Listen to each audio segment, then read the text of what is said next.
crunch time, Jace, you, I'm sure, like everyone else, has 1,000 scenarios in your head about what needs to happen over the next couple of weeks. Yeah, like we've obviously talked about it as a group, especially after Sunday's loss, because now we fall into that bracket. But we're also very mindful that throughout this whole process where we've turned things around, we've been a big focus on just the next game, worry about what we can control, and so for us right now, that's Brisbane. Where do you sort of stand on the?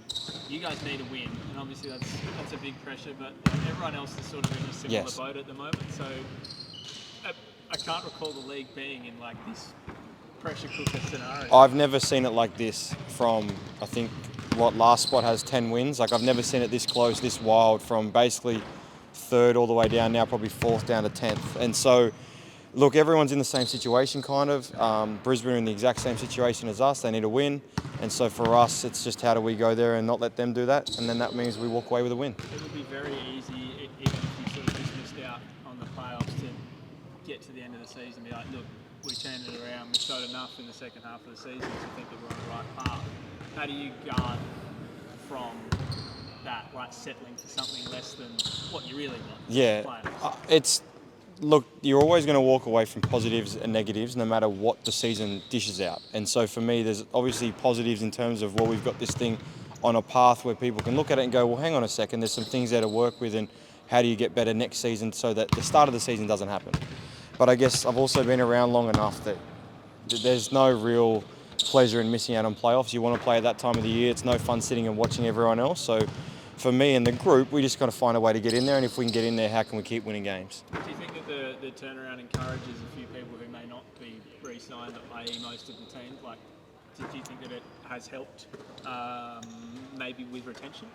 I think so. I mean, you have to look at two halves of the year and separate them, I think. And I think you could probably say from a club point of view is, well, do we keep some of these pieces together and add where we think we need to add to and keep improving? So when we roll in for pre-season on normally August 1, it's not, oh, hey, how are you? Good to meet you. It's none of those things. We just get back after it and it's like we're back together again. So I think there's two sides of the coin of people might want to stay because they've started to enjoy their basketball. And the other part is, as a club, is, well, do we keep a lot of this and try and just fix a few things and see if we can just keep improving? Do you think, what do you think that the squad areas that maybe it might lack? Well, it's too hard. Obviously, we've only gone this whole season with 2 imports. So you look around the league, most of the very good teams have 3 imports, and it's probably an area.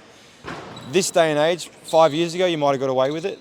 This day and age, you kind of need to have the 3 strong imports to really just complement your group. They don't need to be all-stars, but they need to complement the group, and it just gives that extra piece, which we probably haven't had for most of the year. You guys talk about Isaac or someone big name who hasn't re-signed. You guys talk about that in the locker room? Yeah, we obviously mention it, and like I was with Icy's rookie year, so I've known Isaac a long time, and I've spent a lot of time with a guy like Kyron Galloway this year, and the 2 guys I'd love to see back next year and have playing alongside me. It's one of those things, like the whole group you'd like to, but it just doesn't work like that. Every year you play, you can guarantee the next year is going to be a different group, and so for me, I understand that, but there's also an element of you'd like to see some guys back when you walk in the door next year. You've played for long enough to, I imagine, know all of the ways that maybe you could try, like things you might be able to say to get them back, I would imagine. Yeah, there's parts to it too, and obviously players talk to each other. Players talk. It's always been a thing that players talk. You've got friends in other teams and so on, but as a group, we've actually kind of not talking a whole lot about next year for the last probably 6 weeks. We've just focused on the now. And it's got us to where I said. So it's a bit cliche, but whilst we do talk about things as a group and like what maybe next year looks like, a lot of people do wait until the end of the season and say, let's figure this out first and go from there. It's hard to do given you don't have a coach locked in for next season and you've got like 3 or 4 players locked in for next season. It is, but it also helps to focus on now because there's so much stuff I've learned over the years, even though it's hard at sometimes, there's stuff that you can't control. And a lot of that is out of our control. It goes to another place upstairs that we don't have any say in. And so for them to make those decisions, and it's for us to worry about enjoying our basketball and playing together as a group and how do we get wins. I would imagine that having a piece like DJ say the 6 I want to be probably helps or boosts the team going into an off-season. Yeah, I think anytime you bring a guy like a DJ in, he comes in late to the party, it's pretty ugly there for a little bit, as we've all seen. There've been different waves of emotions through the group, and for him to get to this point and say, no, this is where I want to be, I think it shows kind of where he's at in his life too, that he wants to lock down and be somewhere and really enjoy his basketball. And the fact he's done that, I think, for the club, it gives him a good local centrepiece in that starting group to build around. And it also says to other guys, well, how come you lock yourself in? There must be something right there. And he said it himself, he loves Adelaide, and I think that's a big piece going forward. And for you, there was a period there where you were hardly playing at all. Like there was maybe a couple of years where you didn't see the floor, but that's changed a bit, and you get more and more involved.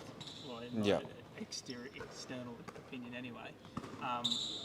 Was there a bit there where you're like, shit, I've got another year and a half to go here and I'm getting a run, but now things have maybe changed a bit for you? Yeah, it was a struggle. I'm not going to stand here and lie. It was my first 2 DMPs in my whole career. I've never had to go through that. There was a lot of different things going on at that time throughout the club, and for me it was a tough period, but it never took away from how I was here on the floor or how I was to my teammates. It was something that my family had to probably cop the brunt of, because I was going home and I probably wasn't in a great place, and so it probably put a bit more on them than I normally do. I'm normally pretty good at hiding, keeping jobs separate from home life, but I think that period probably took a lot more on my family. But it was something I got to learn from. I guess there's one of those things throughout your career, you go through a lot of different things, and whilst that was unexpected and kind of a lot of different things happening, I did learn a lot from it, and I felt like I was able to keep my head down and keep worrying about being a good teammate and doing the little things, and I knew that I guess I wasn't the cause of the problem going on, and I knew I could help once I was called upon to come back in, and I feel like I've done that. And I would imagine now you have been playing again, it feels more comfortable, I guess. Like it's a happier spot to be in, knowing that you are contracted again next year. Obviously, winning helps as well, but I think from that I found the happiness to just come into training and just controlling what I can control. There's so much out of my hands right now, and I've said this all along to everyone. We have a great group of guys here. There's no bad guys.